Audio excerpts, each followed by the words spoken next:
और उनका उत्पादन का सही मूल्य और समय पर उनका भुगतान नहीं होने के चलते एक एक साल से दो दो साल तक किसान मिल का प्रबंधक का चक्कर काटते रहते हैं महोदय। तो क्या सरकार ऐसा कोई कानून बनाना चाहती है जो किसानों का भुगतान सही समय पर मिल सके? माननीय अध्यक्ष, माननीय सांसद महोदय ने एक बहुत अहम सवाल उठाया और बहुत अच्छा सवाल है कि देश में आज क्या परिस्थिति है और पहले क्या परिस्थिति थी। दुर्भाग्य से सिर्फ ये लगता है कि माननीय महिपाल जी शायद अभी तक इतिहास के पन्नों में ही रहते हैं। उनको महाबली सिंह जी शायद इतिहास के पन्नों में ही है। उन्हें ध्यान नहीं है कि गत 10 वर्षों में क्या क्या परिवर्तन हुआ।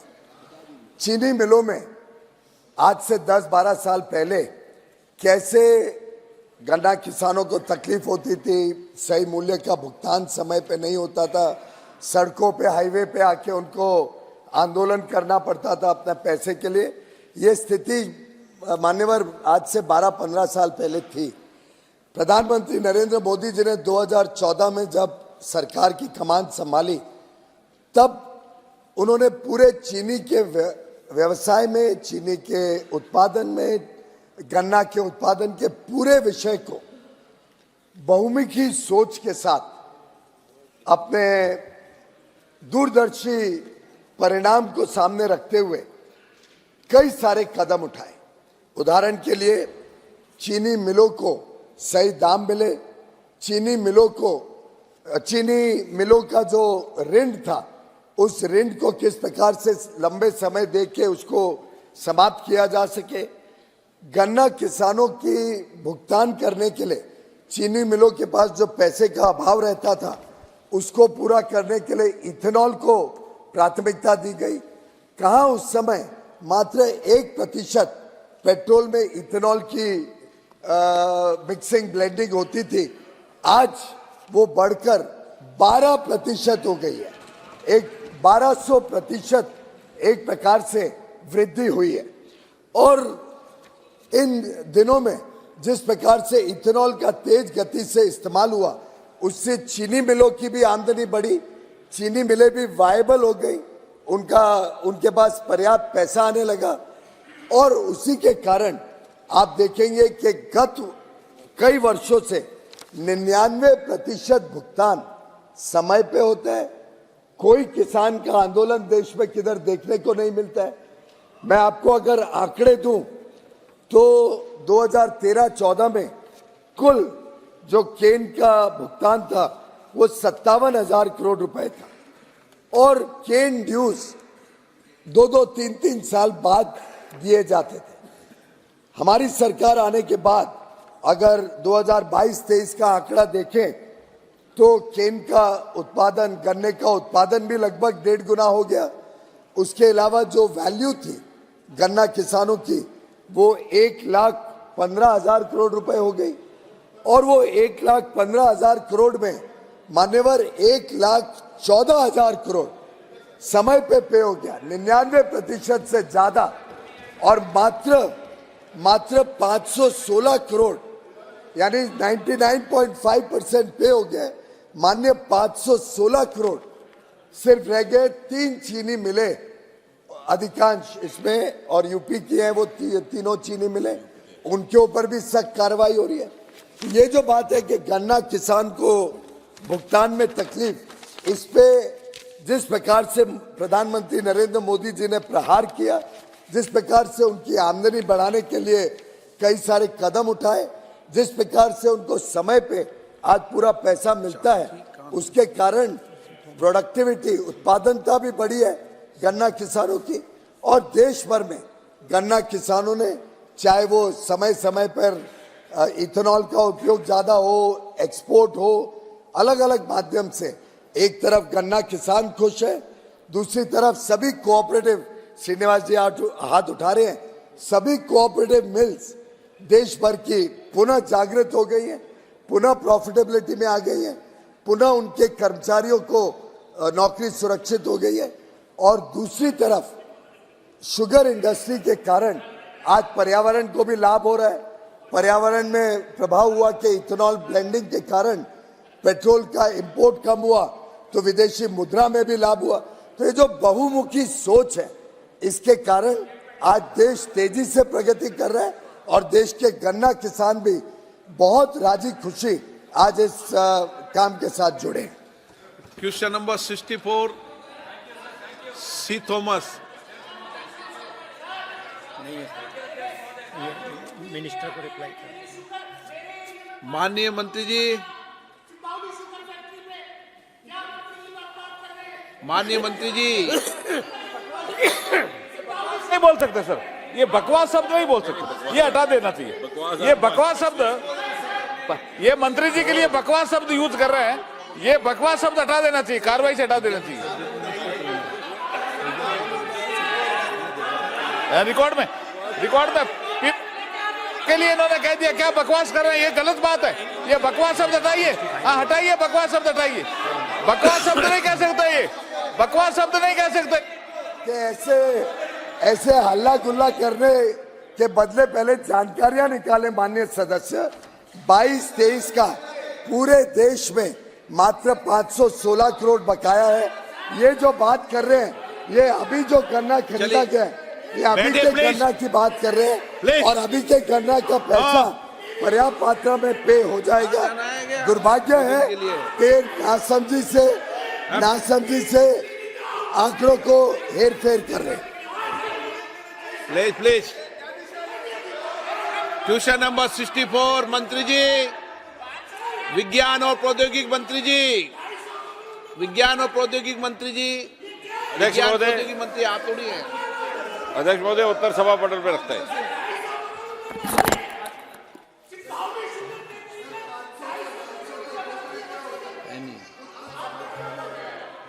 शशि थरूर जी, आप Thank you very much.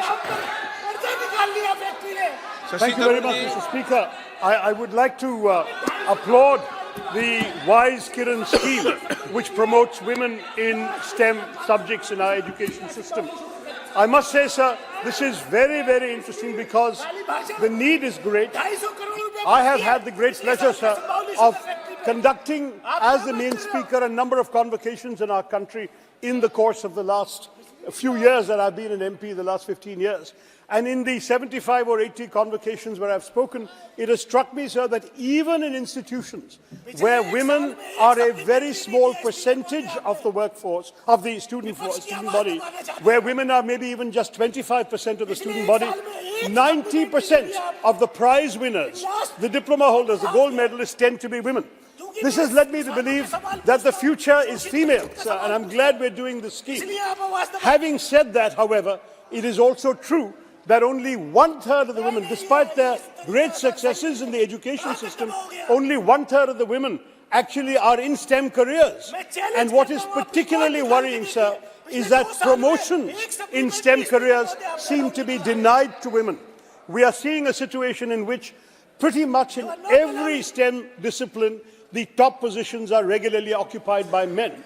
Does the government have any thought about whether there could be gender affirmative programs, not only to ensure that women who do well in their studies get career opportunities, so the number of women in STEM disciplines and careers goes up, but also whether there should be some encouragement to put women in leadership positions, because it's startling to see that when a woman and a man, even the woman with higher marks, gets into a STEM career, the man's promotion comes 2 or 3 years before the woman's does. And this is a pattern that has been studied, and I would love to know if the government has looked into the matter and has any thoughts on how to remedy it. Thank you, sir.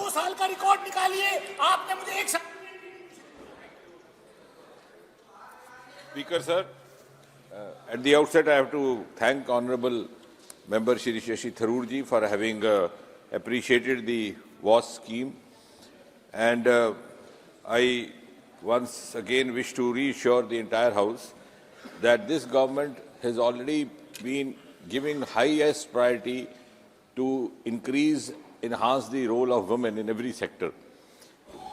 And Prime Minister Modi has been reiterating this very often whenever he has a platform to speak. And he's been talking about Nari Shakti, Nari Samarth. In fact, in this house also, the very first bill that was presented was dedicated to the woman power of India. And therefore, I would like to also clarify that there is no gender bias in carrying out promotions. And you will be pleased to know when I just cite a figure that we have, of course, as you rightly said, the number of women scientists is still lower compared to the male sites. Yes, it is to be precise 18.6%. The R&D projects run by women are up to 25%. But the higher education enrollment has increased tremendously over the last few years. It's gone up to 43%, which means tomorrow, these girls, when they take over those positions, the proportionate number of the working scientists will also go up to almost 50%. Now, having said that, as far as the contention that the top positions are manned only by men, I would rather say they are now being manned by women. In the sense, for example, in space, our Aditya project is being headed by a woman called Jijar from Tamil Nadu. Similarly, the Chandrayaan project, the joint director, the number 2, is again a lady called Kalpana from Karnataka. So it's not true. On the other hand, in fact, the common realization is that in the science fraternities, in the science streams, the women have already evolved from the participatory role to the leadership role. It is now they are deciding to what extent the men have to be participants in what roles. And I think, without being boastful, the very scheme of WAS was started by the NDA government when Mr. Vajpayee was the Prime Minister, and thereafter it was taken up by Prime Minister Modi after he took over in 2014, and he further extended in the form of the Kiran scheme, which is... नहीं हुआ वो बता रहा हूं मैं बीच में ये हुआ कि बजट 2014 में था 44 करोड़ और 2024-25 में 135 करोड़ यानी तीन गुना बजट बढ़ा. Having said that, we are already in it, and I am glad that Kerala is also getting tremendous benefit out of it. We have started a scheme called CURI, which is providing support to women in the university levels. So incidentally, Kerala does not have a women university, but we have extended the same support to the Kerala colleges. So we have 2 in Kottayam, 2 in Thrissur, 1 in Thiruvananthapuram, 1 in Ramaswamapuram, and 1 in Allapur. So we are extensively giving support regardless of whichever the government there. Question number 65, Sri Dhairyashil Mane. माननीय मंत्री जी. उत्तर सभा पटल पर रखा है. श्री प्रताप राव जाधव. धन्यवाद अध्यक्ष जी, आपने मुझे प्रश्नकाल में आप जो अवसर दिया इसके लिए मैं आपका आभारी हूं. माननीय अध्यक्ष जी, भारत के यशस्वी प्रधानमंत्री श्री नरेंद्र मोदी जी के नेतृत्व में आज भारत $5 ट्रिलियन की अर्थव्यवस्था बढ़ाने की ओर तेजी से अपने कदम बढ़ा रहा है. माननीय अध्यक्ष जी, हम इस लक्ष्य की प्राप्ति तब तक नहीं कर सकते जब तक कि हम भारतीय उद्योगपतियों को विदेशों में अपना कृषि एवं अन्य औद्योगिक सामान निर्बाध रूप से बेचने की सुविधा मुहैया नहीं करा सकते. माननीय अध्यक्ष जी, विभिन्न देशों में भारत के निर्यातकों पर टैरिफ तथा नॉन टैरिफ बैरियर लगाकर भारत के सामान को उन देशों में बेचने से रोका जाता है. महोदय, कई देश ऐसे जो भारत के निर्यातकों पर एंटी डंपिंग ड्यूटी तथा विभिन्न प्रकार की कस्टम ड्यूटी लगाकर भारत के सामान को महंगा कर देते हैं, जिसकी वजह से भारत का निर्यातक अपने सामान को अंतर्राष्ट्रीय बाजार में नहीं बेच पाता है. महोदय, मैं माननीय मंत्री जी से जानना चाहूँगा कि क्या भारत सरकार इन निर्यातकों की समस्याओं का निराकरण करने के लिए विभिन्न देशों की सरकारों से बातचीत कर कोई ऐसा हल निकालेंगी कि जो अन्य देशों में हमारे निर्यातकों पर भारी टैक्स का बोझ कम हो सके. साथ ही साथ भारत सरकार ने कृषि उत्पादों जैसे कि कपास, सोयाबीन, चीनी, चावल के निर्यात पर जो प्रतिबंध लगाए हैं उनको हटाने पर विचार करेंगी ताकि भारतीय निर्यातक अपने सामान को अंतर्राष्ट्रीय बाजार में आसानी से बेच सके। अध्यक्ष जी, सबसे पहले तो मैं माननीय सदस्य को आपके माध्यम से ये सूचित करना चाहती हूँ कि हमारे कृषि निर्यात बहुत बेहतर परफॉर्म कर रहा है और पिछले वित्तीय वर्ष में हमारा जो कृषि निर्यात रहा वो $50 बिलियन से ज़्यादा रहा। जहाँ तक हमारे निर्यातकों की दूसरे देशों में जिन ट्रेड बैरियर्स का वो सामना करते हैं उसका विषय है, तो इस संबंध में मैं बताना चाहती हूँ कि हर देश अपने टेरिटरी में आने वाले प्रोडक्ट्स की सेफ्टी और क्वालिटी को इंश्योर करने के लिए अपना एक रेगुलेटरी स्ट्रक्चर बना के रखता है और कई बार ये डोमेस्टिक मैन्युफैक्चरर्स को भी अप्लाई करते हैं और निर्यातकों को भी। लेकिन कई बार ऐसा होता है कि दो देशों के रेगुलेटरी स्ट्रक्चर्स में आपस में कुछ गैप्स होते हैं, कई बार इम्प्रॉपर इम्प्लीमेंटेशन होता है या किसी तरीके की आर्बिट्रेरीनेस होती है या लैक ऑफ ट्रांसपेरेंसी होती है, जिसके कारण ये बैरियर्स की तरह प्रतीत होते हैं। ऐसी अवस्था में निरंतर भारत सरकार और हमारा मंत्रालय जो हमारे निर्यातक किसी भी देश में अपने कृषि उत्पाद को या किसी भी अन्य उत्पाद को निर्यात कर रहे हैं, किसी भी प्रकार के बैरियर का, ट्रेड बैरियर का यदि वो सामना करते हैं तो उसके लिए हम उनकी मदद करते हैं। इसके लिए हमारे पास कई मैकेनिज्म्स हैं। अभी हमने हाल ही में एक टास्क फोर्स भी गठित की है।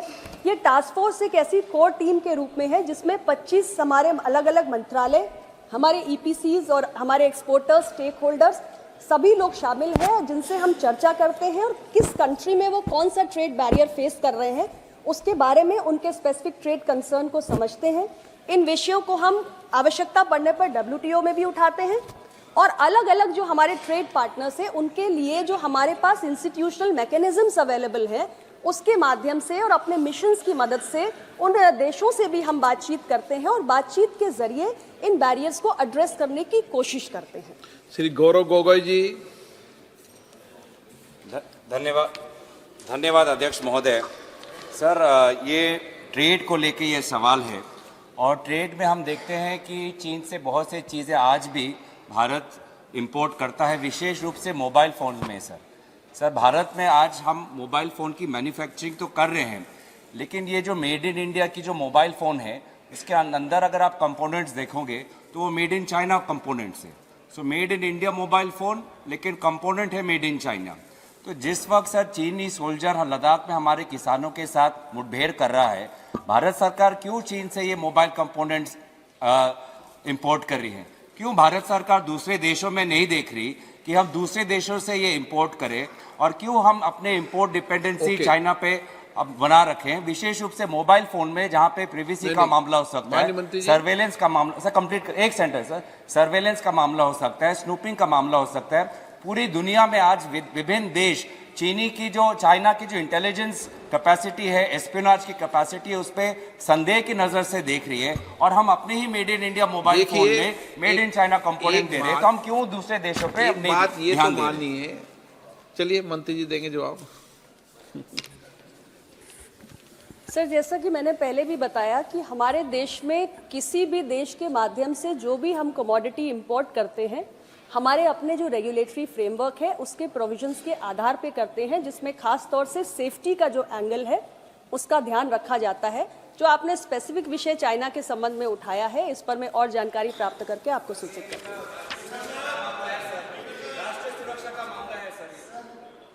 सबसे पहले तो मैं माननीय मंत्री जी आप बोलिए। माननीय सांसद जी को आपके माध्यम से सूचित करना चाहूंगा कि ये बात भूल रहे हैं कि 2014 के पहले तो पूरे फोन बंद के बंद पूरे के पूरे भारत आते थे, उसमें सिक्योरिटी रिस्क इनको कभी दिखा नहीं किस प्रकार से बने बनाए फोन के अंदर चिप्स वगैरह के माध्यम से क्या आ सकता था।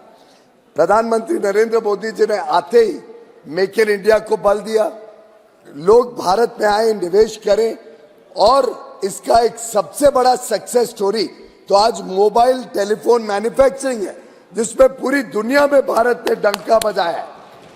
आज एप्पल जैसी कंपनी कहती है कि हम हर साल डबल करेंगे हमारा प्रोडक्शन भारत में, और विश्व में जो बनाते हैं उसका 25% भारत पे बनाएंगे।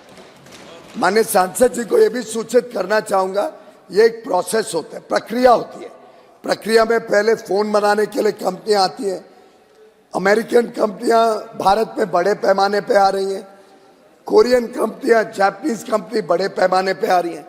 जब फोन बनना शुरू हुआ और उनको दिखा कि आज मार्केट है, बड़े पैमाने पे फोन बन रहे हैं, फोन में कंपोनेंट्स लगेंगे, तो स्वाभाविक रूप से कंपोनेंट इकोसिस्टम इसके पीछे आएगा। आने लगा है, शुरू हो गया है। और उनको शायद ये जानकारी गलत है कि सब चाइना से कंपोनेंट आ रहे हैं। Component Korea, Japan, Taiwan, Europe, America, सभी देशों से टेक्नोलॉजी के हिसाब से। और मेरे मित्र अश्विनी जी को बधाई दूंगा कि उन्होंने बड़े सख्त प्रावधान लाए हैं। उन्होंने कंपनियों को मैप किया है, टेक्नोलॉजीज को मैप किया है, सिक्योरिटी कंसर्न्स के हिसाब से। जो कंपनियां हमारे हित में नहीं है, जिन कंपनियों का सामान फोन में होने से कोई भी प्रकार का सुरक्षा के ऊपर आहत आ सकती है, उनको बंद किया गया है। और जो फ्रेंडली नेशंस है और फ्रेंडली नेशंस की सिक्योर सप्लाई चेन के ऊपर आज भारत सरकार बल दे रही है।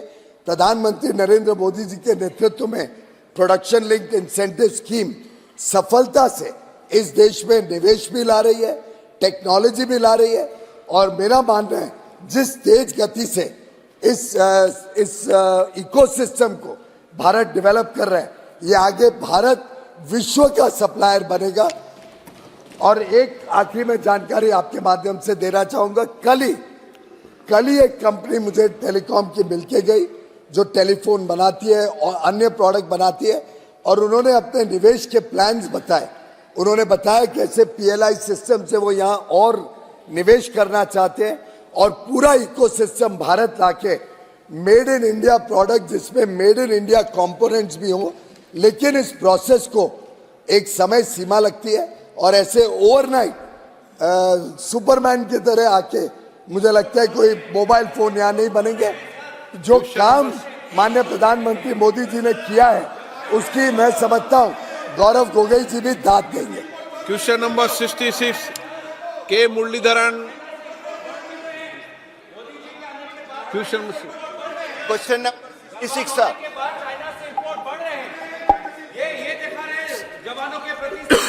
Sir,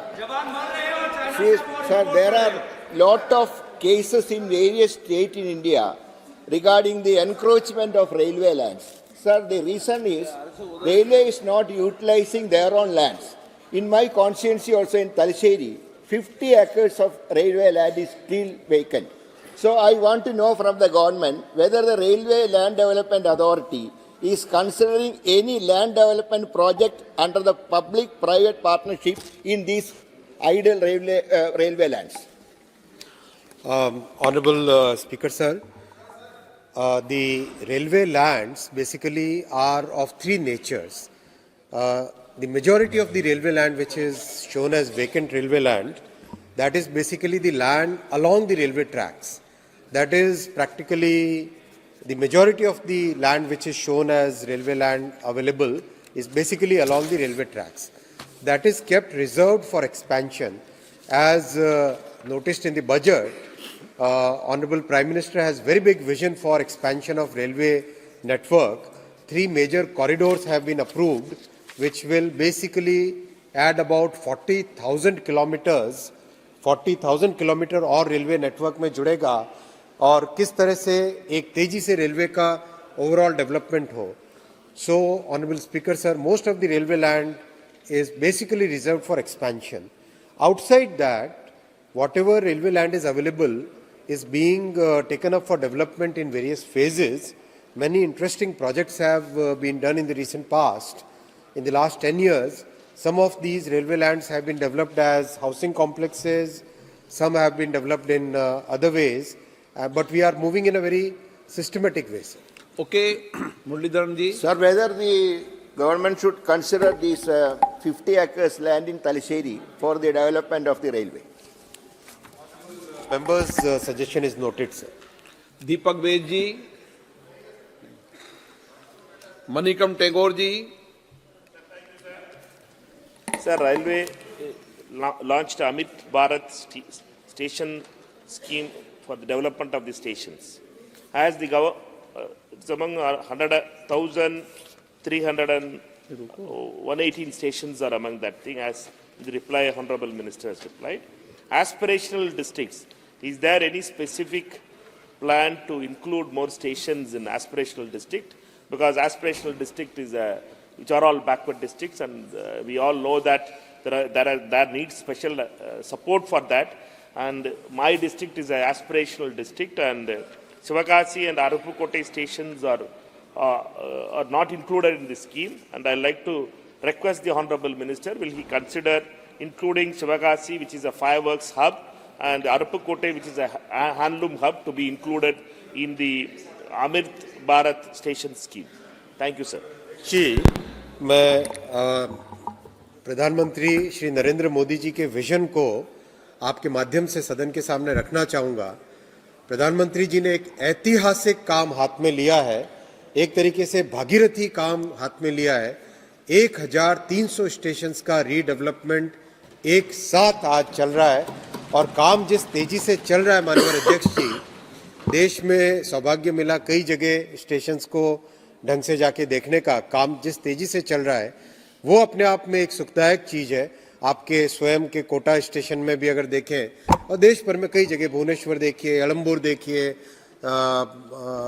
बिहार में देखिए, झारखंड में देखिए, उत्तर प्रदेश में देखिए, मध्य प्रदेश में देखिए, सब जगह, जैसलमेर, उधमपुर, जब कई मान्यवर सदस्यों के स्टेशंस जो बन रहे हैं, बहुत ही तेजी से काम हो रहा है। 1300 स्टेशन का रीडेवलपमेंट का एक साथ इतना बड़ा प्रोजेक्ट विश्व में कहीं पर शायद नहीं लिया गया होगा।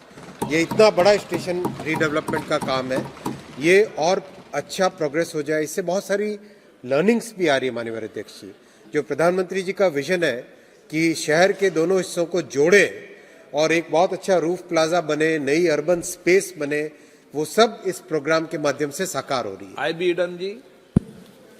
सर, आपके माध्यम से बहुत ही महत्वपूर्ण विषय उठाना चाहता हूं सर। आप इस प्रोजेक्ट के लिए आपके भी ग्रीन सिग्नल चाहिए sir. Sir, I have already raised this issue to the honourable minister. It is regarding 110 acres of land in my constituency in Ernakulam, which the Indian Railway owns. This is a marshalling yard, and as we all know that the Ernakulam town and junction railway stations have been in a stagnant position, and the only way to develop the railways in Kerala is to develop this particular railway station, where inside the heart of the city you have 110 acres of land. The Railway Land Development Authority, RLD, have made a study on this. A detailed project report has been made. I hope the Honorable Minister and the government would consider this matter very positively. Also, sir, what is the present status of the Shabari Rail project in Kerala? Is the government intending to take up the project, or government has dropped the projects? Honorable Speaker, sir, the Shabari Rail project is another classic case study in which after so many years of effort, because of the lack of cooperation from the state government, because of the lack of cooperation on land acquisition, lack of cooperation on giving the matching fund, the project has not really taken the kind of progress which it should have made. Right now we are working on two possible alternative alignments.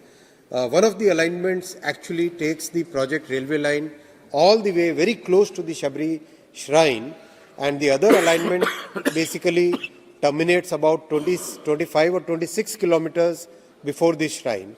So once both the alignments are kind of fully examined, then only a final decision can be taken.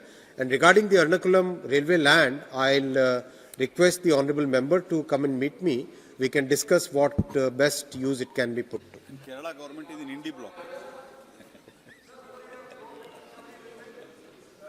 Sir, मैं आभारी हूं sir कि आपने पूरे प्रश्न को पूछने की अनुमति दी।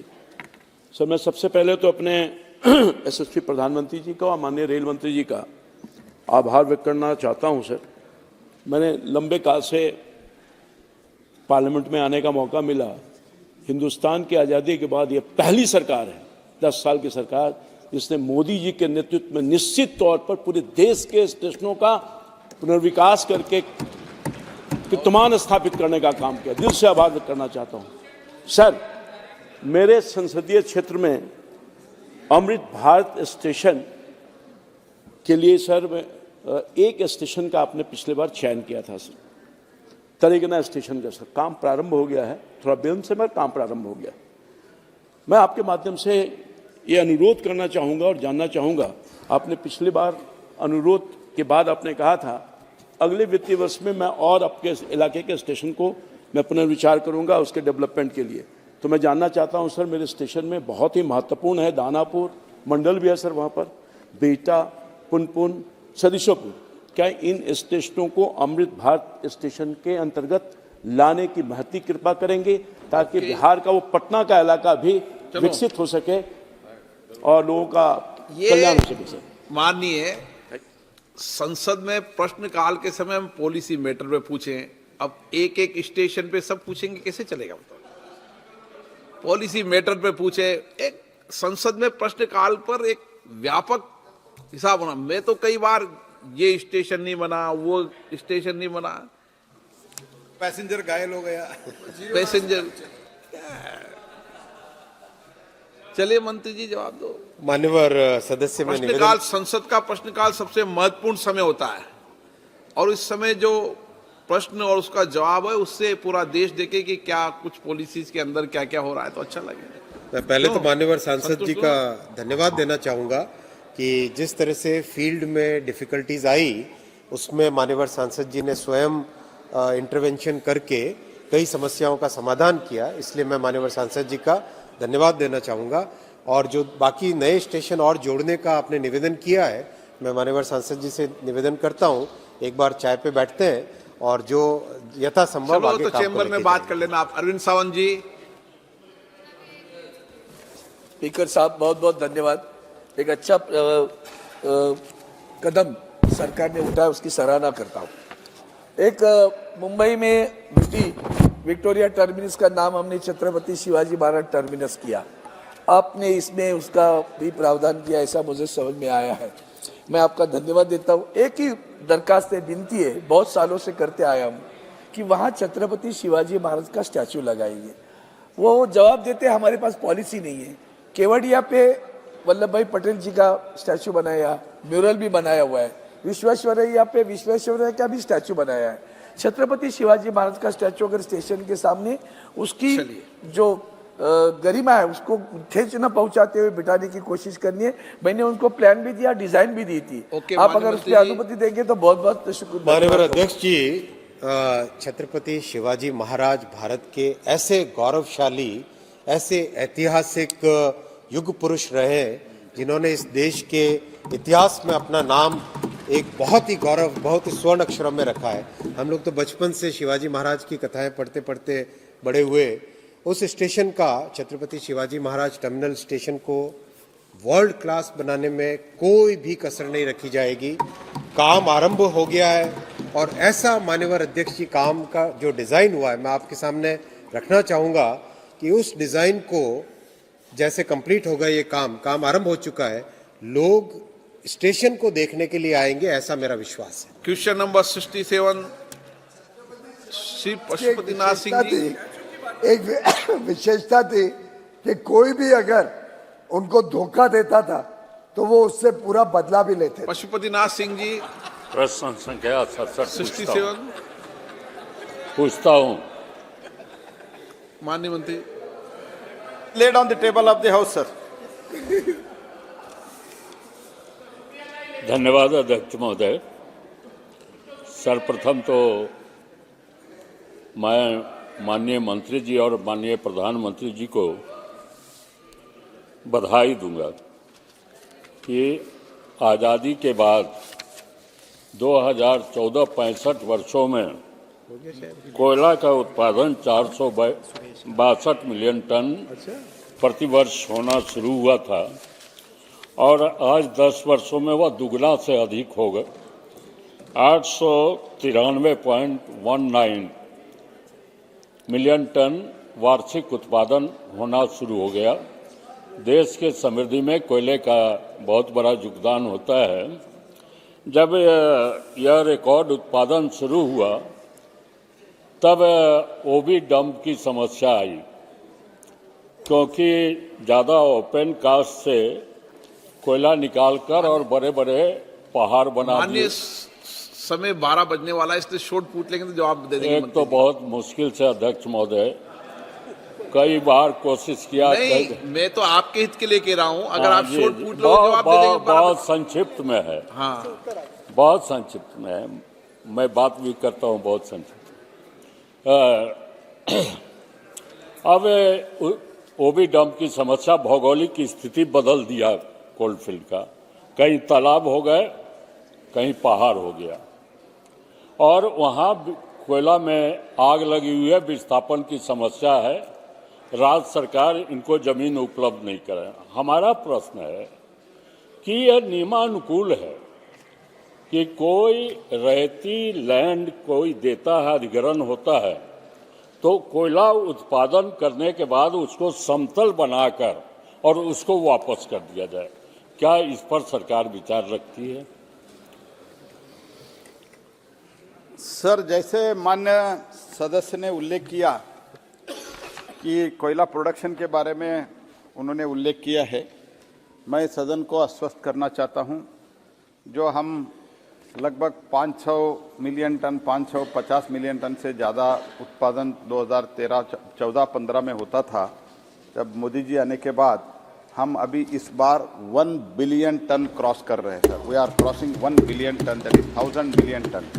मैं ये भी आश्वस्त करना चाहता हूँ कि देश कोयले में पक्का जो सब्स्टिट्यूएबल जो कोल है, इंपोर्ट सब्स्टिट्यूएबल जो कोल है, उसमें आत्मनिर्भर हम बनेंगे, ये भी मैं आश्वस्त करना चाहता हूँ। इसके साथ ही साथ जो ओबी रिमूवल जो है, ओबी बर्डन जो है, तो एक इशू है, लेकिन इसके लिए जो रेगुलेटरी सिस्टम है और रेगुलेटरी सिस्टम इन प्लेस है। Director general of mine safety तो रेगुलर इंस्पेक्शन करते हैं ओबी डम्प्स का, उसका ज्योमेट्री कैसा है, स्लोप स्टेबिलिटी राडार भी, इसका भी उपयोग कई जगह हो रहा है, लेकिन पूरा उसका फ्लैटनिंग करके रिफिल करके हमको वापस करने का पॉलिसी आज के दिन में हमारे नहीं है, क्योंकि उसके एक बार ओपन कास्ट में माइनिंग पूरा करने के बाद रिफिल करने के लिए, और रिफिल करने के बाद वो नीचे गिरता है, इसके कारण बहुत समय लगता है। और उसमें हमने इको पार्क बनाया है, उससे जो सैंड उत्पन्न होता है, बालू, वो बालू हम उसका उपयोग कर रहे हैं।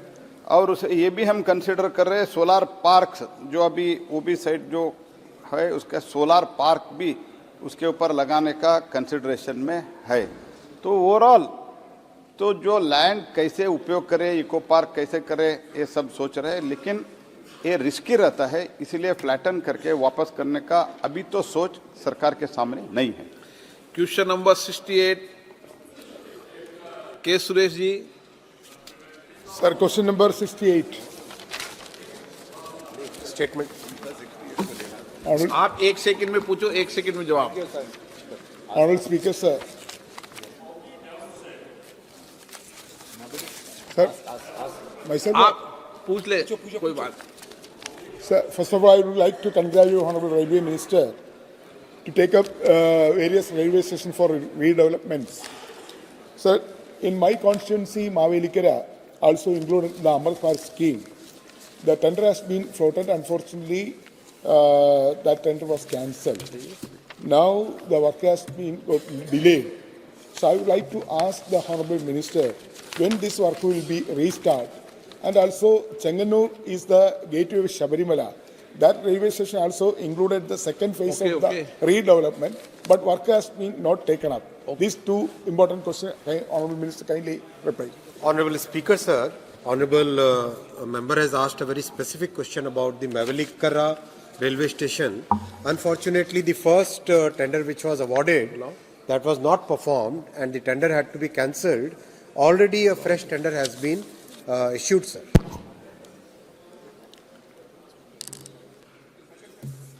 Supplementary, chalo. There is a proposal from Chenganur to Pamba, elevated railway line.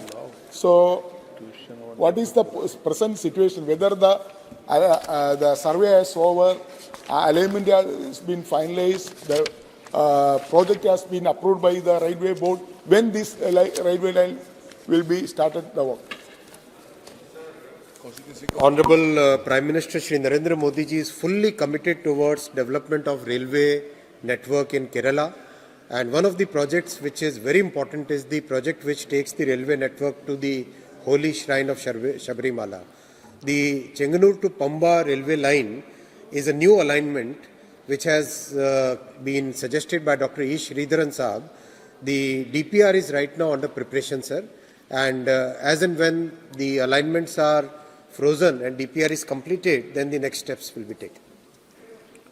Okay, प्रश्नकाल समाप्त। माननीय सदस्यगण, माननीय संसदीय कार्य मंत्री जी ने प्रस्ताव किया है कि आवश्यक सरकारी कार्य को निपटान हेतु 7वीं लोकसभा के 15वें सत्र को शनिवार दिनांक 10 फरवरी 2024 तक के लिए बढ़ा दिया जाए। यदि सभा की अनुमति हो तो शनिवार 10 फरवरी 2024 तक सदन की बैठक निर्धारित की जाए, बढ़ा दिया जाए। मुझे कुछ माननीय सदस्यों द्वारा कुछ विषयों पर स्थगन प्रस्ताव की सूचनाएं प्राप्त हुई है। मैंने स्थगन प्रस्ताव की किसी सूचना की अनुमति नहीं दी गई है।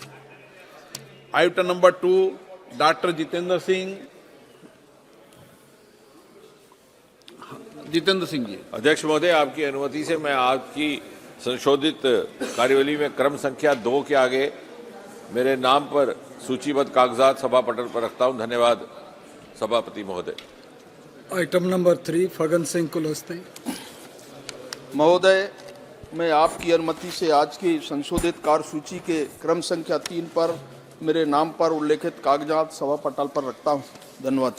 आइटम नंबर 4, श्री राव साहेब दानवे।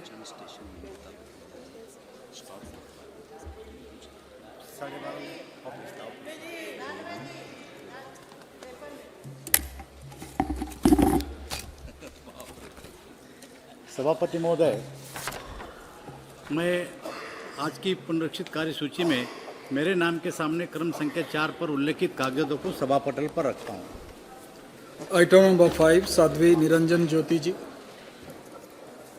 सभापति महोदय, मैं आज की संशोधित कार्यसूची में क्रम संख्या 5 पर मेरे नाम के सामने उल्लेखित पत्र सभा पटल पर प्रस्तुत करती हूँ। Item number 6, Shrimati Anupriya Singh Patel.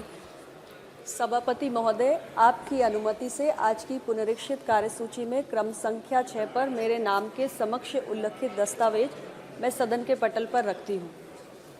Item number 7, Shri Arjun Ram Meghwal ji. धन्यवाद सभापति महोदय। लोकसभा की संशोधित कार्यसूची के क्रम संख्या 7 पर अंकित दस्तावेज जो Shri Rajeev Chandrasekhar ji for ministry of electronics and information technology के नाम के आगे अंकित है, आपकी अनुमति से मैं सदन के पटल पर रखता हूँ। Item number 8, Shrimati Darshana Jardosh. Sir, with your permission, I rise to lay on the table of the House papers mentions against my name at serial number 8 of the Ministry of Textiles as the today's revised list of business. Item number 9, Shri Arjun Ram Meghwal ji. धन्यवाद सभापति महोदय। लोकसभा की संशोधित कार्यसूची के क्रम संख्या 9 पर श्री वी मुरलीधरन जी जो मिनिस्ट्री ऑफ एक्सटर्नल अफेयर्स से संबंधित कागजात उल्लेखित है, आपकी अनुमति से सदन के पटल पर रखता हूं। धन्यवाद। Item number 10, Shri Som Prakash. Sir, with your kind permission, I rise to lay on the table of the House paper listed against my name at serial number 10 in the revised list of business for today. Item number 11, Shri Debu Singh Chauhan. धन्यवाद। माननीय सभापति महोदय, मैं आपकी अनुमति से आज की संशोधित कार्यसूची की क्रम संख्या 11 पर मेरे नाम के समक्ष उल्लेखित दस्तावेजों को सभा पटल पर रखता हूँ। Item number 12, doctor Sanjay Jaiswal. सभापति महोदय, मैं आज की संशोधित कार्यसूची में अपने नाम के सम्मुख यथा सूचीबद्ध प्राक्कलन समिति के प्रतिवेदन संख्या 37 हिंदी और अंग्रेजी संस्करण को प्रस्तुत करता हूँ। Item number 13, Shri Adhir Ranjan Chowdhury. Sir, I rise to present the report number 83, 84, 85, 86, 87 88, 89, 90, 91, 92, 93, 94, 95, 96, 97, 98, 99, 100, 101, 102 and 103rd Indian English versions of the Public Accounts Committee 2023-24 as listed against my name in today's revised list of business at serial number 30. The PSC has completed a century. Credit goes to the chairman. Item number 14, Bhavna Gavli. पति जी, मैं आज के कार्यसूची पत्र में क्रम संख्या 14 पर मेरे नाम के समक्ष यथा सूचीबद्ध सभा की बैठकों से सदस्यों की अनुपस्थिति संबंधी समिति का 13वां प्रतिवेदन हिंदी और अंग्रेजी संस्करण प्रस्तुत करती हूँ. Item number 15, PC Gadegora ji. With your kind permission, I rise to present a copy of the each 67, 68, 69 and 70th report, Hindi and English versions of the Standing Committee on Agriculture, Animal Husbandry and Food Processing 2023-24 as listed against my name at serial number 15 in today's list of business. Item number 16, Sri PC Gadegowdar ji. Sir, with your kind permission, I rise to lay a copy of each of the statement, Hindi and English versions, showing action taken by the government on 62nd report of the Standing Committee on Agriculture, Animal Husbandry and Food Processing, as listed against my name at serial number 16 in today's list of business. Item number 17, Sri PP Chaudhary ji. Sir, with your permission, I present the following reports, Hindi and English versions of the Committee on External Affairs 17th Lok Sabha. Number 1, 29th report on action taken by the government on the observations, recommendations contained in the 24th report of the Committee on External Affairs on the subject, India's policy planning and role of think tanks with special reference to ICWA and RIS.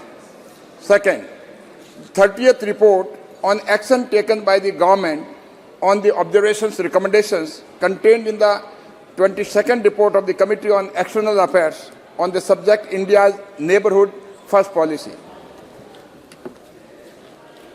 Item number 18, Srimati Lockett Chatterjee. धन्यवाद अध्यक्ष महोदय. I beg to present the 39th and 14th reports, Hindi or English versions of the Standing Committee on Consumer Affairs, Food and Public Distribution as listed against my name in today's list of business. Thank you. Item number 19, Sri Radha Mohan Singh ji. क्रम संख्या 19 पर मेरे नाम के सामने यथा सूचीबद्ध rail संबंधी स्थायी समिति के विवरणों को सभा पटल पर रखता हूँ. Item number 20, Sri Pallav Lochan Das ji. Sir, I am to present the 53rd, 54th, 55th, 56th, 57th and 58th report, Hindi and English version of the Standing Committee on Labour, Textile and Skill Development as listed against my name, serial number 20 in today's order paper. Item number 21, Sri Pallav Lochan Das ji. Sir, I rise to lay 6 statement Hindi and English version of Standing Committee on Labour, Textile and Skill Development as listed against my name, serial number 21 in today's order paper. Thank you, sir. Item number 22, Sri Raghuram Krishna Raju. Thank you, Honorable Chairman, sir. I beg to lay on table a copy each of the following reports in both Hindi and English versions of Standing Committee on Personnel, Public Grievances, Law and Justice. 141st report on the subject Judicial Infrastructure in the Northeastern States of India. 142nd report on the subject Strengthening Legal Education in View of Emerging Challenges before the Legal Profession. 143rd report on the subject Review of the Working of Legal Aid under the Legal Services Authorities Act 1987. And 144th report on action taken on 133rd report of the committee on the subject judicial processes and their reforms pertaining to Department of Justice, Ministry of Law and Justice. Thank you, sir. Item number 23, Dr. Jitendra Singh. Permission, I rise to lay on the table of the House a statement regarding 1. The status of implementation of the recommendations contained in the 326th report of the Standing Committee on Science, Technology and Environment, Forests and Climate Change on demands for grants 2020-21, demand number 03 pertaining to the Department of Atomic Energy. 2. The status of implementation of these recommendations contained in the 334th report of the Standing Committee on Science, Technology, Environment, Forests and Climate Change on action taken by the government on the recommendations oblique observations contained in the 326th report of the Committee on Demands for Grants 2020-21 pertaining to the Department of Atomic Energy. Number 3, the status of implementation of the recommendations contained in the 341st report of the Standing Committee on Science, Technology, Environment, Forests and Climate Change on the demands for grant 2021-22, demand number 03 pertaining to the Department of Atomic Energy. Thank you, Speaker, sir. Item number 24, Sri Rao Sahib Danve. सभापति महोदय, मैं कोयला मंत्रालय से संबंधित कोयला आयात प्रवृत्ति और आत्मनिर्भरता का मुद्दा 2022-23 के संबंध में विभाग संबंधित कोयला, खान और इस्पात संबंधी संसदीय समिति के 37वें में अंतरिक्ष परिषद के कार्यान्वयन की स्थिति के संबंध में वक्तव्य दे रहा हूँ। Item number 25, Sri Som Prakash ji. Respected Sir, with your kind permission, I rise to make a statement regarding the status of implementation of the recommendations contained in 182nd report of the Standing Committee on Commerce on Ecosystem of Startup to Benefit India pertaining to the Department of Promotion of Industry and Internal Trade, Ministry of Commerce and Industry. Thank you. धन्यवाद Shri Ajay Bhatt ji. Item number 26, Sri Ajay Bhatt ji. Okay. Arjun Ram Meghwal. Sir, Honorable Chairman, sir, with your kind permission, I rise to make a statement on behalf of my colleague, Sri Ajay Bhatt, regarding the status of implementation of the recommendation contained in the 35th, 36th, 37th and 38th report of the Department-related Parliamentary Standing Committee on Defence relating to the demand for grants, that is demand number 19, 20, 21, 22 of the Ministry of Defence for the year 2023-24. Thank you. Dhanyavad. Honorable members who have been permitted to raise matters under Rule 377 today may personally hand over approved text of the matter at the table within 20 minutes. Now we take up item number 28 से 33 तक एक साथ. Now Dr. Shashi Tharoor ji. Minister, sir? Where's Minister, sir? Where? What is this, sir? Please, we cannot start this, sir. What norms are you sending? Where is the Union Minister? Where is the Union Minister? You are starting up, but ये क्या दिखाना चाहते हैं, sir? You walk out otherwise, sir. What is this, sir? ये क्या है, sir? Union Minister नहीं है बजट में, ये क्या दिखाना चाहते हैं? Where is the Union Finance Minister? Shame on this government, sir. Shame on this government. They making a mockery. Prahlad ji, कितना दुर्भाग्यपूर्ण है, इतने वर्ष सरकार चलाने के बाद इनको इतना एलिमेंट्री नॉलेज नहीं है कि सरकार की कलेक्टिव रिस्पॉन्सिबिलिटी होती है. यहाँ इतने सारे कैबिनेट मिनिस्टर्स बैठे हैं. पंकज जी हमारे वरिष्ठ MOS है फाइनेंस के, उसके बाद इस प्रकार की बात उठाना दिखाते हैं कितना खोखला हो गया है कांग्रेस की सोच.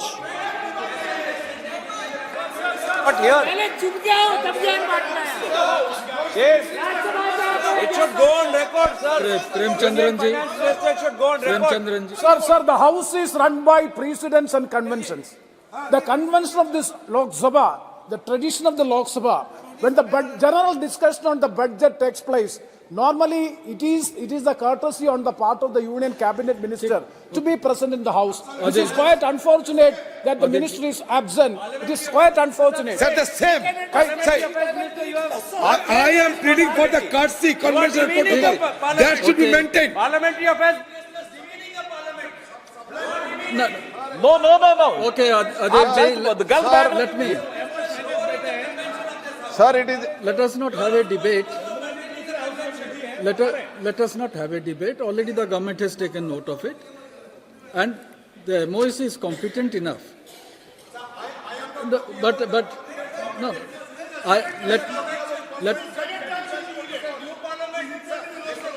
that is not the case.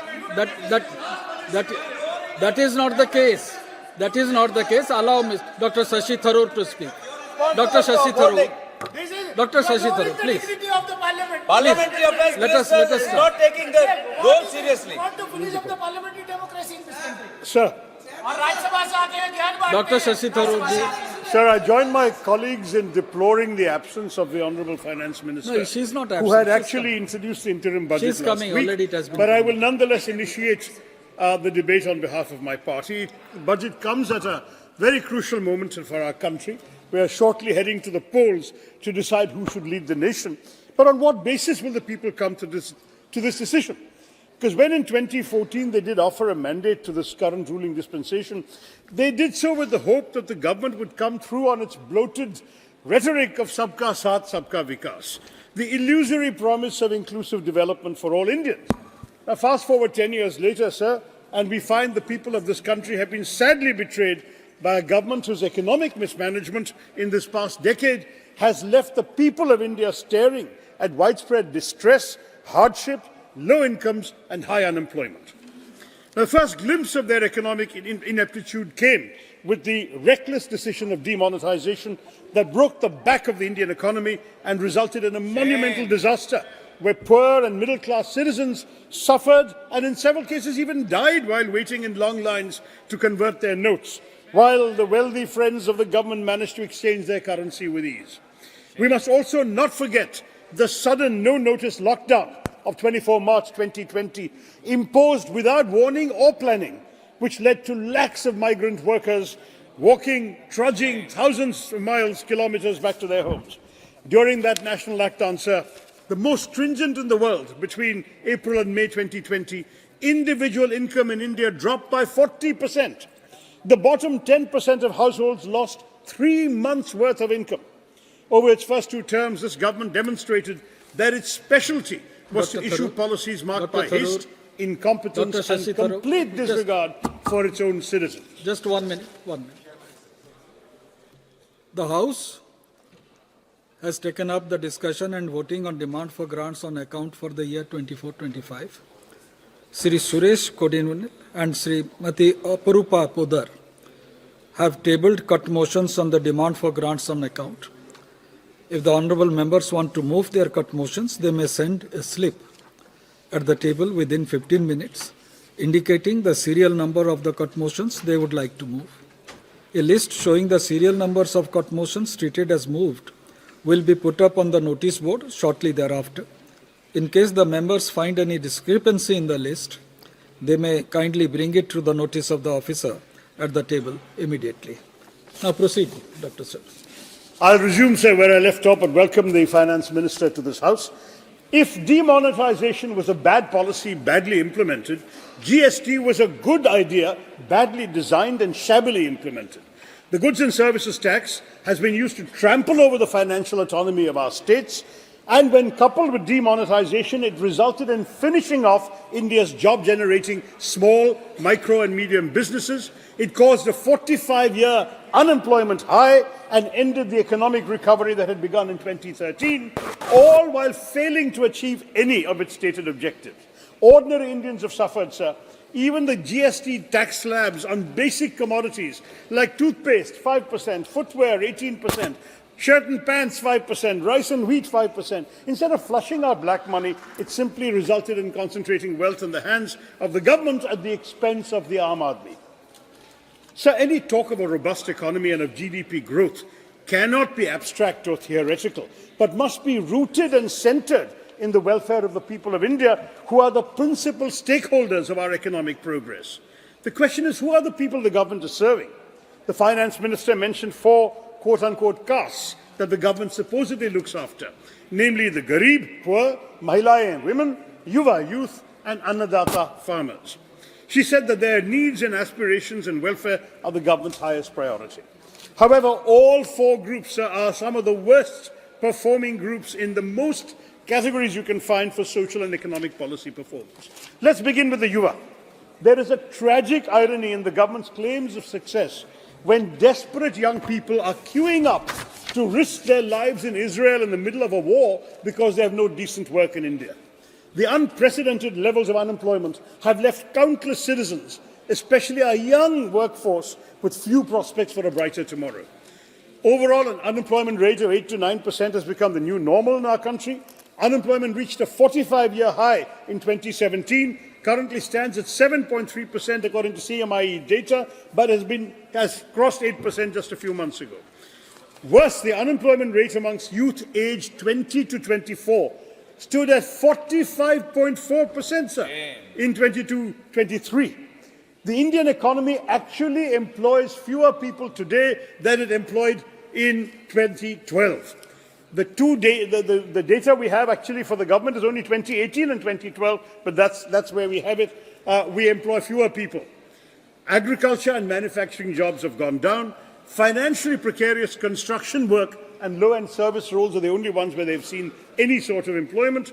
No wonder people are so prepared to risk their life and limb for a job in Israel, risking dying to make a living, sir. That's what our young people have been reduced to. Periodic labour force survey data shows that regular salaried employment has stagnated for 5 years.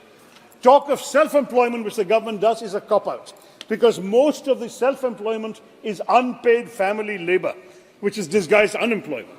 Experts reckon that the growing army of self-employed in any case constitutes very low-quality employment, and unpaid workers have increased from 40 million in 2017 to 95 million last year. You can call them self-employed, but unpaid workers are not counted as employed by the ILO, the International Labour Organization. Now, the share of agriculture in total employment has gone up, which is an indication that there are not enough jobs available outside of agriculture. To this, the government offers schemes like Skill India as a palliative. Skill India has set out a goal of skilling 40 crore workers by 2022, but if you look at the grand total trained under the Pradhan Mantri Kaushal Vikas Yojana, it is 1.3 crore, not 40 crore. And of that 1.3, only 24 lakh people have been placed in jobs. Skill India has been a failure, sir. The workforce share that was formerly vocationally educated trained in 2012 was 2.3%. In 2023, after 10 years of this government, the share has gone from 2.3 to 2.4%. What should we say? Congratulations. All this crying about Yuva Shakti. The truth is that their future looks bleak, sir. The Affairs Minister is disrupting the Finance Minister. Sir, here is one landed member is speaking, please. Have the courtesy. The Finance Minister doesn't wish to hear any uncomfortable truth, sir. This is pre-planned, sir. This is pre-planned. The young people of our country, sir, are facing a double whammy. Falling labour participation rates and shockingly high unemployment, as I've just described, while the minister was otherwise occupied. Government praises the startup culture as an alternative, but fund-starved startups fired nearly 18,000 people in 2022. Startup fundraising activity is so subdued, sir, that in all Indian startups put together raised just $1.1 billion in January, down 75% compared to January of the previous year. Let's turn to MSMEs. They've been the main employment generators in this country, but they also find themselves shrinking in today's economy. Many were permanently closed after the disastrous demonetization. In 2016, we had 6.25 crore MSMEs. The number has dwindled to now 3.25 crore, as per the government's own Udayam portal, the MSME registration portal. More than 60% of the conventional micro-enterprises in our country, which were engaged in business activities for more than 10 years, have perished. They've been closed, sir. So that's the picture we are seeing. What is the state of employment generation? We have to ask the government, kiska saath or kiska vikas? The question again brings me to yet another aspect of the government's underperformance, woefully ignored in the Honourable Finance Minister's speech. She said people are living better and earning better. Average real income, she said, has increased by 50%. But first, there's no data available on individual household income. So how does the government say it's increased by 50%? If she's merely talking per capita GDP, sir, that is not a valid comparison, as per capita GDP will go up on the basis of people who are rich at the top of the pyramid without actually affecting the incomes of those at the bottom. If Mr. Adani and Mr. Ambani walked into this chamber right now, every MP would discover that our per capita income has gone up. Right? But the moment they leave this room, we would all revert to reality. That's the problem with using per capita as her guide. A critical appraisal reveals that technically some incomes have gone up on per capita basis, but if you're middle class, lower middle class or poor, your incomes have shrunk. That's the inequality in our country today. There's a Reuters survey this month, sir, stating that over 85% of the interviewed families reported stagnant or lower incomes compared to the years before the pandemic. Post-pandemic, the poorest 20% households in India saw income levels shrink 52% from their 2015 levels. And this is as per the latest India's Consumer Economic Survey.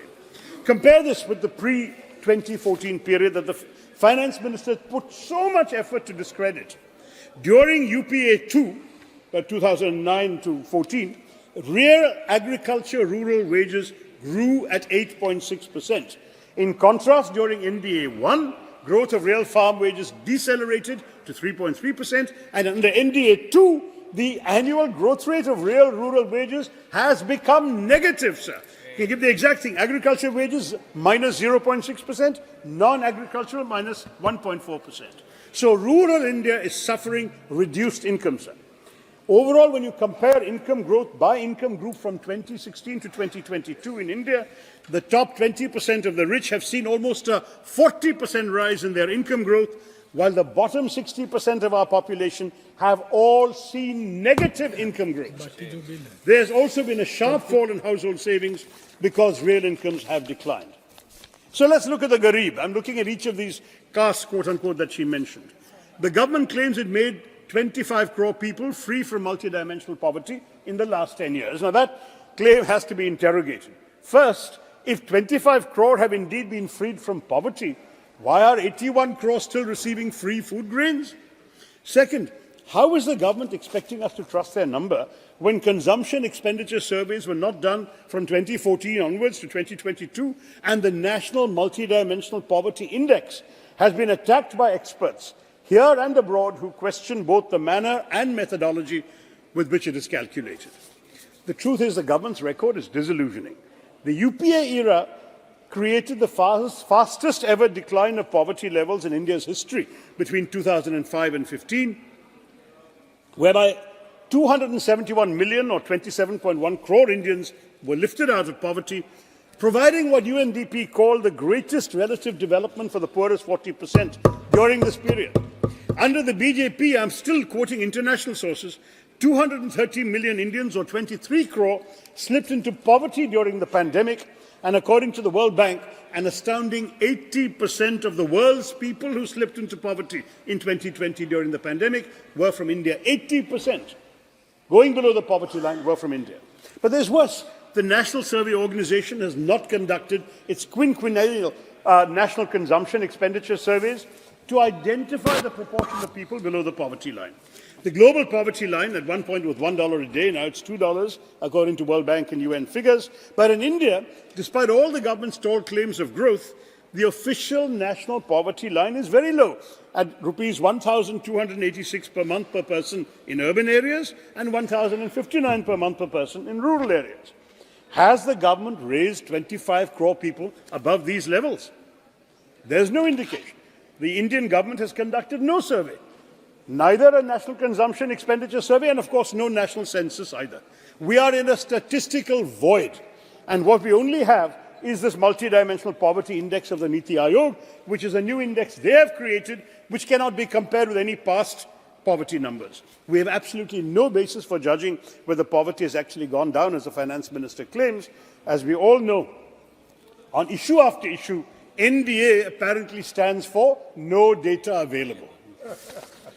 Now, one of the greatest disservices that this government has done to India is that a country which enjoyed a global reputation for reliable statistics is no longer trusted on its numbers, from COVID death claims to real-life economic indicators. These are really horribly disenchanting figures that seek to mask but in fact reveal the government's mismanagement of our economy. The finance minister calls inflation moderate, but the fact is he's not acknowledging that the Indian middle class and poor have been left defenseless in the face of rising inflation. Retail inflation measured by the CPI rose to a 15-month high of 7.44% in July 2023. But a recent survey by the data analytics firm Kantar found that 57% of Indians are worried about rising inflation. Look at wholesale market prices from December 2023, just a month ago, 19.6% higher when compared with the same month the previous year. Paddy became costlier by 10.5%, milk by 7%, vegetables by 26.3% year on year. And this is linked to growing nutritional concerns. The State of Food Security and Nutrition in the World report, another unimpeachable international document, says that a significant 74.1% of India's population cannot afford healthy food.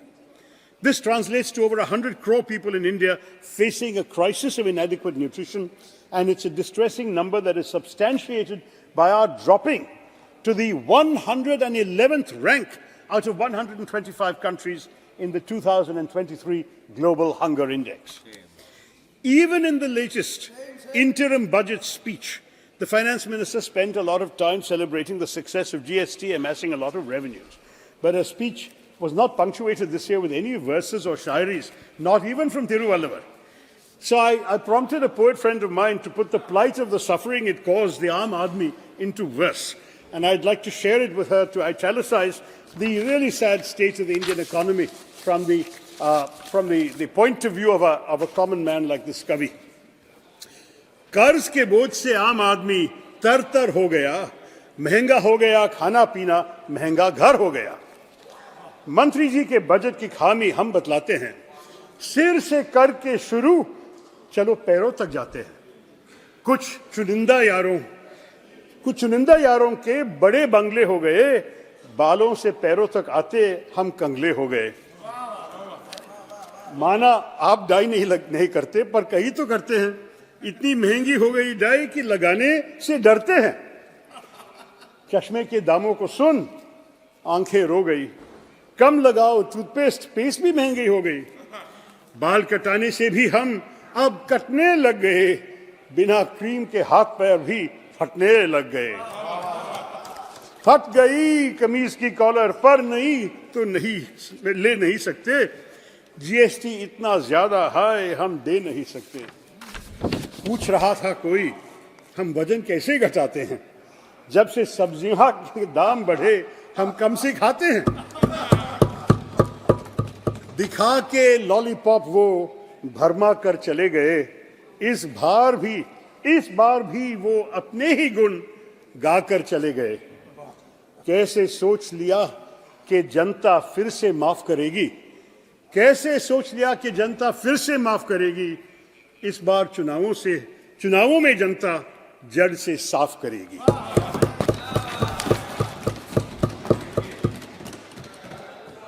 That, sir, is the plight of the Aam Aadmi. Others who can are voting with their feet. The External Affairs Minister told Parliament that over 16 lakh Indians gave up their citizenship, including 2,25,000 in 2022 alone. High net worth Indians are leaving the country because of this government's tax terrorism. 7,500 millionaires left India in 2022, 6,500 last year. They have taken their resources to invest them abroad and not in our country, where private investment is seriously down under the NDA government. The FM's claims of human development don't stand the test of objective scrutiny either. She claimed that a large number of new institutions of higher learning, especially AIIMS, IITs, IIMs, are being set up. As I've said in the House innumerable times, the problem with this government is not ideation. It's the delivery of public services and the implementation of grand policy announcements. In this case, too, the government has failed to ensure proper execution. Look at the AIIMS, for example. In some cases, only land is allotted. Nothing is done beyond that.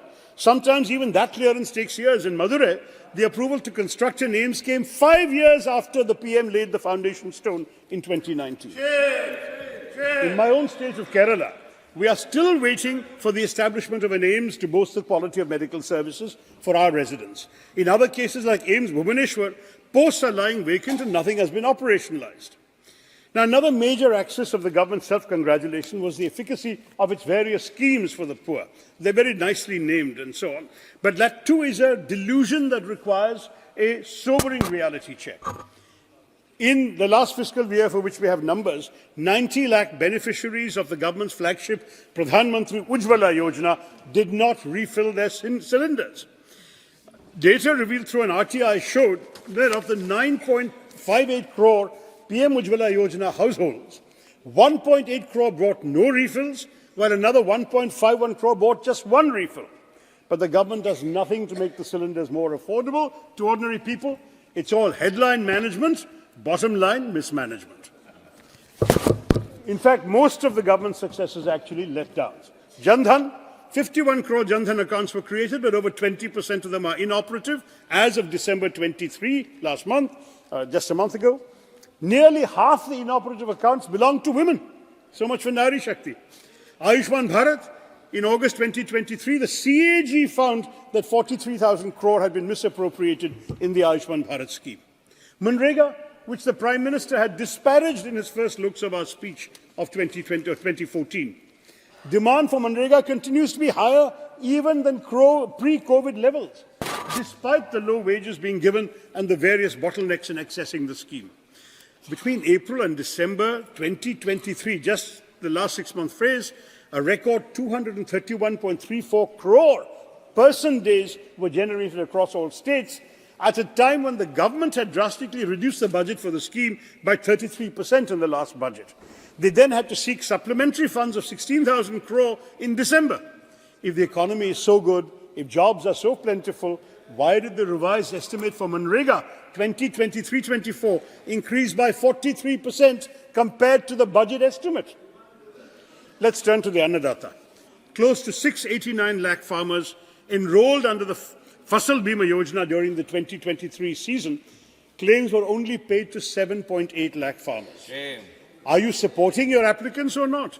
The number of beneficiaries enrolled under the PM Kisan Samman Nidhi Yojana decreased from 11.84 crores in 2019 to 3.78 crores in 22, marking a 67% decline, sir. And CAG tells us over 3,000 crores were reportedly siphoned away from the PM Kisan scheme through the creation of fake beneficiaries using publicly available Aadhaar details. In fact, the total expenditure to the Ministry of Agriculture and schemes related to farmers' welfare has been declining as a percentage of the total budget outlay since 2019.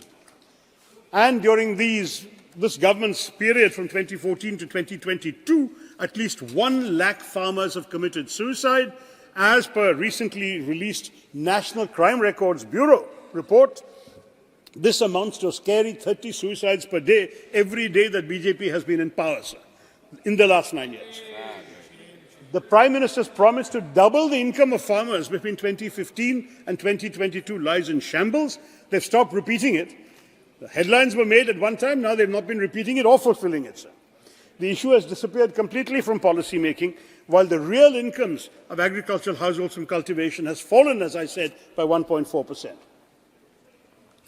Now, the Finance Minister also made a big deal about the blue revolution in the fishery sector, a sector where the government actually doesn't have much to boast about. I can tell you because most of the fishermen in my constituency are living below the poverty line, and the budget allocation for the sector has been raised for the entire country by a meager 134 crore. The government claims to have doubled pisciculture and aquaculture. Absolutely no evidence of this. And the PM himself talked about creating a Ministry of Fisheries, but they've only created a Department of Fisheries, which is part of a larger ministry. I've never heard of a government that actually breaks its own promise and then claims credit for it. They have promised a ministry for 2 successive elections. They have never given a full ministry to the fisher folk and our coastal regions. The rhetoric surrounding Nari Shakti for the Mahila also requires additional debunking to what I've already said earlier. While we in the opposition welcome the women's reservation law, we are deeply sceptical about the vague timeline of the government, but equally representation is not enough in isolation. We know that grand announcements alone don't help women. We need policies that will help them get the resources they need. Consider, for example, the Integrated Child Development Services. You've rebranded it, of course, your phraseology is always great, Saksham Anganwadi and Poshan 2.0. But your budget for integrated child development has actually declined, even while new labels are coming. We have gone in the course of the Modi government's existence to reduce money available for child development. Similarly, while the government's claims of an increase in the number of women participating in the labour force tries to paint a positive picture, the truth is that the rise has only been post-pandemic because women had dropped out of the force during the pandemic in very large numbers, and women are doing tedious, low-paid or unemployed work. I beg your pardon, unpaid work, which is technically unemployment in this country. India ranks 127 out of 146 countries in the Global Gender Gap Index 2023, a searing indictment of our inability to provide the space that our women need to survive and thrive in the labour force. So much then for all the claims of empowering the Garib, the Mahilayen, the Yuva, the Annadata. Contextualizing the FM's budget speech in the highly competitive global environment yields even more evidence of policy failure. Dr. The Finance Minister argued that India's economic development has been good, even... I'm sorry? You have already completed 25 minutes.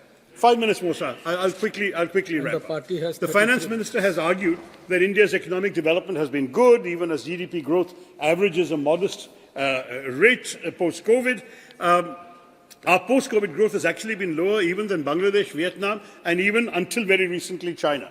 So what worries me more is the sharp uptick in the gross debt to GDP ratio, which has invited concerns from the IMF that I hope the Minister will address. The government has also missed its disinvestment target for the 5th year in a row. I'm just summarizing my last few points for you, sir.